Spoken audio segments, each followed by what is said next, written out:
Selamat pagi teman-teman. Sekarang saya bersama Mas Didot. Halo. Di sini ada sebuah pembicaraan dan diskusi yang menarik tentang apa tadi? Identitas visual. Identitas visual di tengah tren wedding saat ini. Pada saat wedding ini dilemparkan ke publik, banyak orang, ke massa, seolah-olah kita kayak menebarkan garam di lautan, ya, dimana ideologi kita diuji coba dengan persepsi-persepsi dari publik, ya, yang sehingga itu dipertanyakan oleh kita, apakah worth it untuk memperjuangkan ideologi kita, ya. Jadi di sini ada pelaku fotografi wedding di Padang yang namanya adalah Native Visual, Mas Didot. Sini akan berbagi cerita dan saya akan mempertanyakan bagaimana perjuangan dia untuk mempertahankan dan memperjuangkan apa yang dia percaya. Oke. Yang lo lakukan apa sih, bro? Sebagai wedding photographer ya, tentu gue juga pelajari disiplin fotografi yang lain sebelum terjun ke wedding. Itu disiplin fotografi dokumenter. Disiplin fotografi dokumenter yang cukup banyak pengaruhnya membentuk di visual-visual yang gue kerjain. Dan apakah itu bisa menjadi modal atau membantu lo dalam berkarya saat ini, latar belakang lo itu? Tentu, membantu banget malah. Dan itu nggak harus hanya fotografi dokumenter.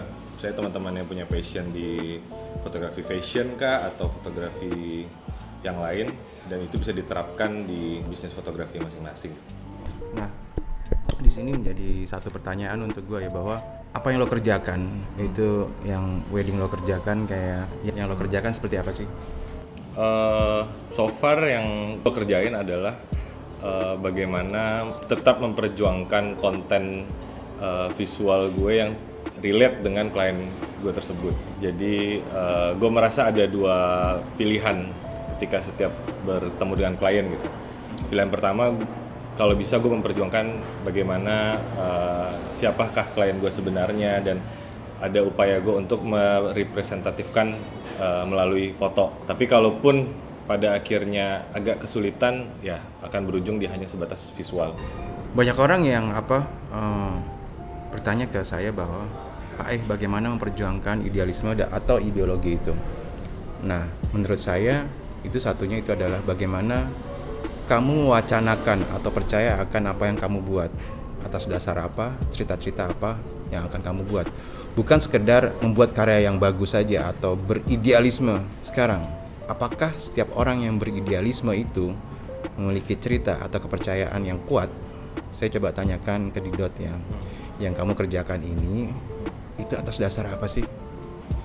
Oke, mungkin kalimat idealisme ini kayak udah denger sekian tahun belakangan lah.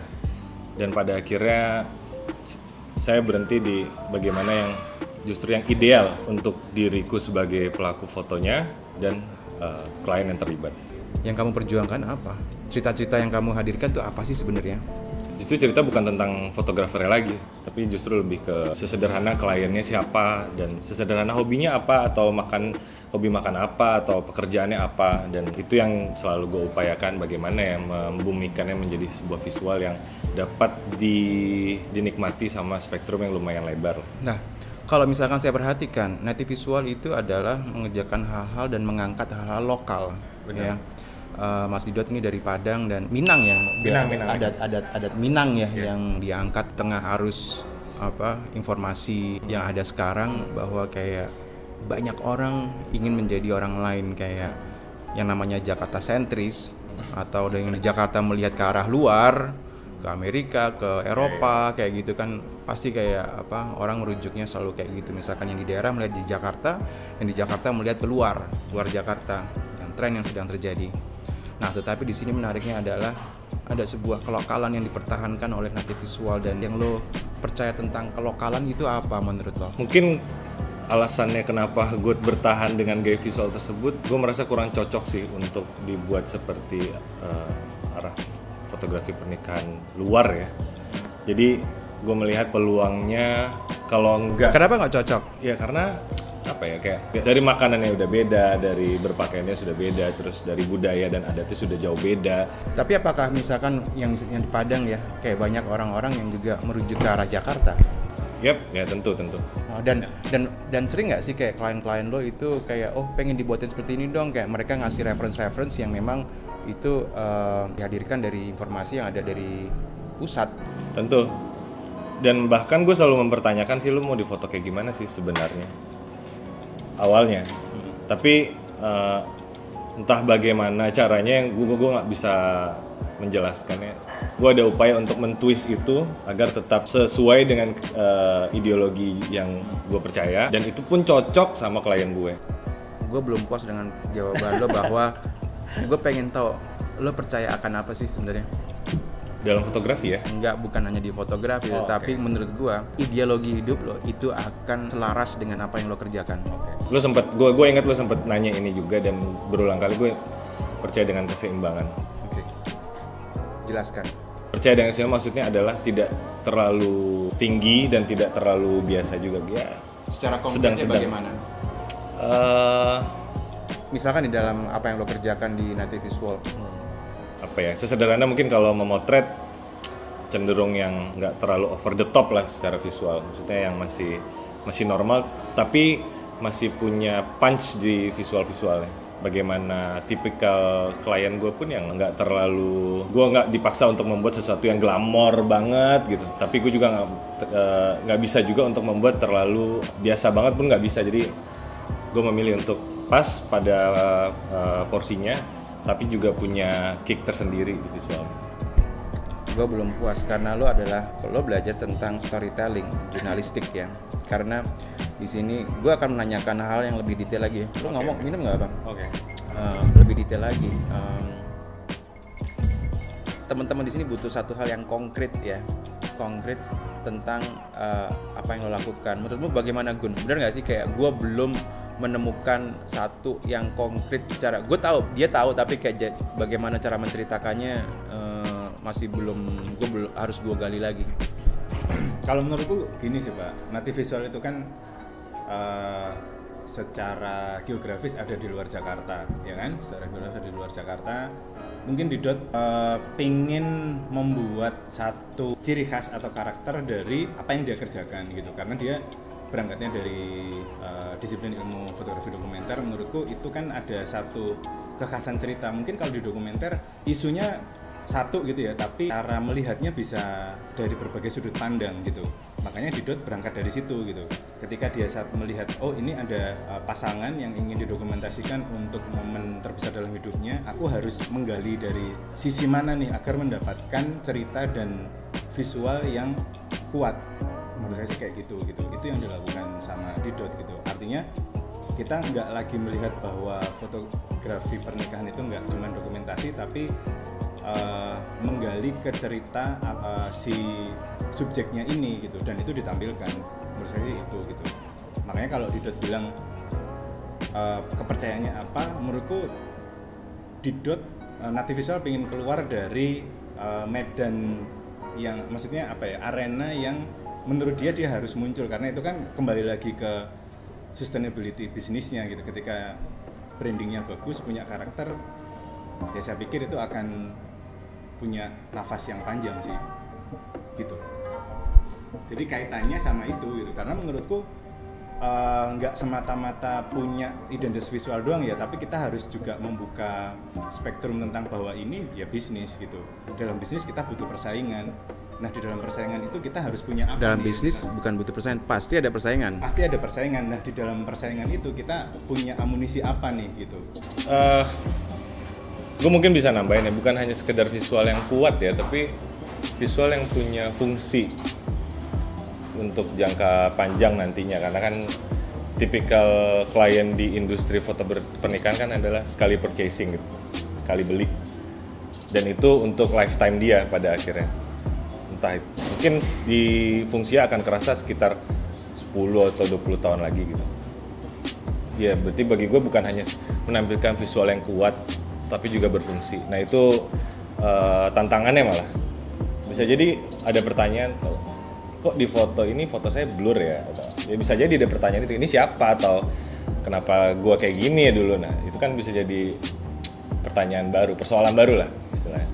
Makanya kayak ini berhubungan dengan perjuangan semua kalian fotografer wedding di Indonesia Raya ini, ya gue nanti sudah pengen nanya lagi tentang bagaimana cara-caranya di Dot memperjuangkan ini gitu ya. Mau cerita sedikit nggak sih kayak gimana perjuangan lo pertama kali memotret, nggak secara garis besarnya aja, memperjuangkan ideologi yang lo kerjakan ini kayak tentunya dari lo belajar dokumenter, yang esensi apa yang lo ambil, kemudian tadi Mas Gunawan cerita tentang bagaimana melihat dari angle-angle yang berbeda. Tapi kan semua orang melakukan hal itu ya nggak semua ya, tapi kayak yang terpenting untuk gue adalah mempropagandakannya dan mengamplify itu. Kenapa sampai sekarang lo sustain dan bisa hidup? Oke. Ya mungkin harus realita ya, kalau di fotografi pernikahan memang lebih kompetitif, kerasa banget, terus secara persaingan itu cukup mungkin dibilang ketat. Gue sering bilang kalau lingkaran fotografi wedding itu pendek banget. Misalnya once satu orang bikin A, itu akan bisa banyak banget yang ngikutin set dan akan selalu berulang kayak gitu. Sebenarnya kayak juga kalau misalkan orang baru belajar foto, kemudian jenjang utamanya yang paling gampang diraih, yang paling visible itu adalah wedding kan sebenarnya, bener nggak sih? Untuk komersialnya. Untuk komersialnya. Yeah, jadi kayak mereka ya. langsung, jadi kayak makanya banyak sekali orang masuk ke situ. Ya, kan? salah satunya. Karena gerbangnya paling lebar kan. Paling lebar, ya kan? Dan paling basah juga. Paling basah dan juga paling banyak persaingan at the same time. Yeah, ya kan, karena orang itu. Step-step apa awal, kedua, ketiga yang benar-benar menjadi kuncian yang harus dipegang oleh teman-teman di luar sana. Yang selalu gue pegang adalah ternyata lingkungan fotografi teman-teman sendiri punya pengaruh besar loh. Maksudnya gini, kayak lo berteman dengan fotografer siapa, itu akan mempengaruhi karya lo juga at the end. Bukannya itu persaingan malahan? Ini terlepas lingkungan gue wedding ya. Ini di luar itu kayak. Oh berarti, oke. Berarti ya. Berteman dengan fotografer lain di luar wedding? Di luar wedding. Justru menariknya kayak gitu, kayak gue bisa ngomong jauh lebih, misalnya sama lo lah, gue bisa ngomong soal bagaimana memotret fashion, dan bisa gue pakai treatmentnya ketika untuk gue memotret wedding, atau gue ngobrol dengan fotografer dokumenter, bagaimana sih gue mencari apa yang bisa gue ambil untuk gue bisa terapkan di vendor gue sendiri, atau ketemu dengan teman-teman dari branding. Jadi gue ngerasa lingkungan berfotografinya punya pengaruh besar, itu salah satunya. Oke, satu itu ya. Satu itu adalah sesuatu yang selalu gue bilangin adalah kalau lo bergaul sama orang itu aja, lo akan gitu-gitu aja. Makanya di sini kayak lo fotografer wedding kumpul sama fotografer wedding, ya omongannya di situ aja, ya kan. Pada saat lo bergaul dengan fotografer yang lain atau orang-orang yang mempunyai profesi lain, menggali lebih dalam lagi, artinya di situ yang seperti Mas Gunawan bilang itu adalah itu merangsang penggalian persepsi kita yang lain dari sudut pandang yang berbeda. Karena fotografi itu sangat terkait dengan pola pikir kita. Jadi semakin kita memperluas pengetahuan kita, itu karya kita pun akan semakin luas, dan kita bisa dan berlatih membaca persepsi orang lain pula. Bener nggak? Satu itu. Yang kedua apa? Propaganda mungkin harus ada ya. Maksudnya, dan bukan propaganda yang sangat artificial, maksud gue yang cukup organik lah, misalnya membuat project tertentu yang apa yang lo percaya atau apa yang sedang lo resahkan tanda kutip, mungkin ada keterkaitannya dengan fotografi pernikahan, itu bisa aja untuk membuat lo cukup menjadi berbeda mungkin daripada fotografer lain. Oke. Personal project sih. Oke. Personal project itu harus ada ya. Ya. Oke, yang kedua kesimpulannya itu adalah yang gue bilang tadi bro, bahwa semua orang membuat sebuah karya yang baik, apalagi sekarang ya, semua orang bisa berkreasi yang baik, tetapi mereka lupa bagaimana mengamplify itu dan mewacanakan itu.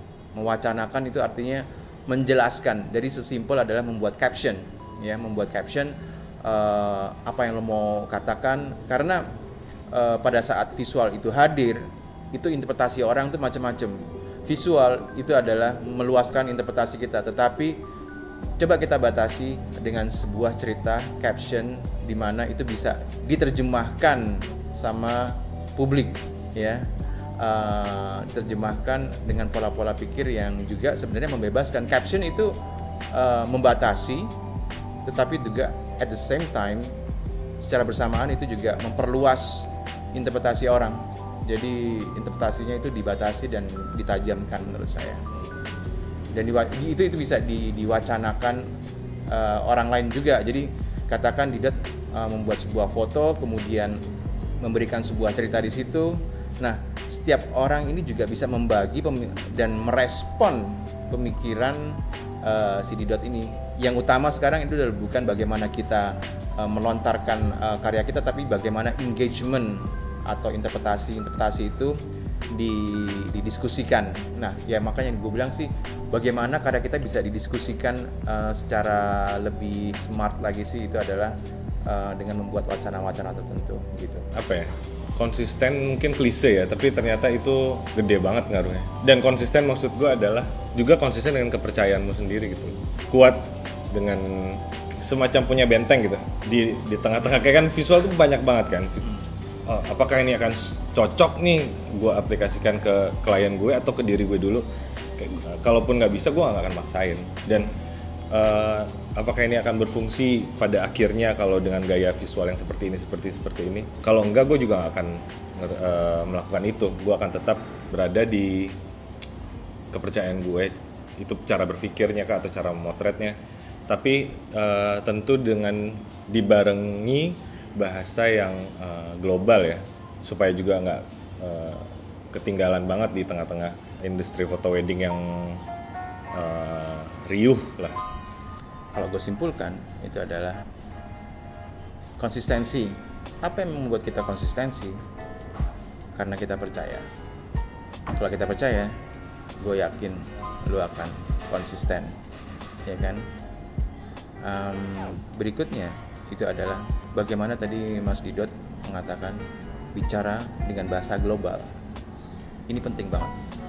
Menyuarakan hal-hal lokal di sekitar kita, yang paling dekat dengan kita, tapi dialihkan dengan bahasa yang global. Bahasa ini bukan hanya tulisan ya, tetapi dengan cara-cara yang global, yang bisa diterima oleh publik ya, dan dimengerti oleh publik.